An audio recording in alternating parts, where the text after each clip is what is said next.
Отандық өнертапқыш ойлап шығарған компьютер мемлекеттің күніне 42 миллион теңгесін үнемдеп қала алады. Алматылық ғалым Виктор Покусов электр қуатын әдеттегі компьютерлерден бірнеше есе аз тұтынатын есептеуіш машина ойлап тапты. Бірегей туындыны алғашқылардың бірі болып әріптесім Зайнұр Байжігіт көріп келді. Бір қарағанда пішіні шағын, алайда оның сіз бен біз қолданып жүрген әдеттегі компьютерден пайдасы анағұрлым көп. Мәселен, кәдімгі компьютер сағатына 400 киловатт электр шығындаса, алматылық ғалым Виктор Покусов жасаған мына компьютер сағатына небары 18 киловатт тоқ жұтады. Также это очень выгодно. Өте тиімді, электр қуатын 15-20 есеге дейін үнемдейді. Бір компания өздеріне осында 50 шақты компьютер орнатты. Бір жылдан асты, әзірге ешқандай шағым айтқан жоқ.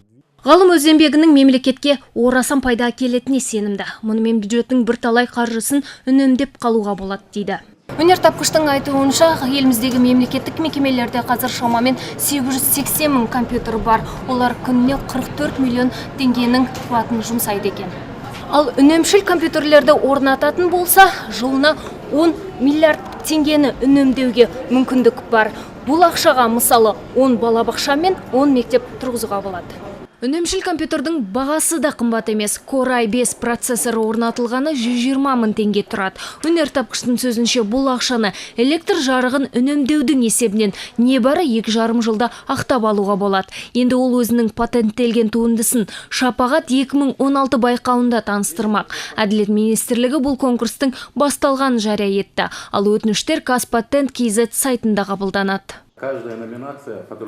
Жеңімпаздар Шапағат жүлдесінің алтын мүсіншесі және 200 мың теңгені қанжығасына байласа, диплом иеленгендерге 100 мың теңге ақшалай сыйлық беріледі. Ұйымдастырушылар ғылыми жобаларды қаржыландыруға мемлекеттен бөлек бизнес құрылымдары да мүдделі болу керек дейді. Айтуларынша өндіріс ғылымға иек артқан жағдайда ғана табыс еселенеді. Зайнұр Байжігіт, Айдын Өнербаев, қорытынды жаңалықтар.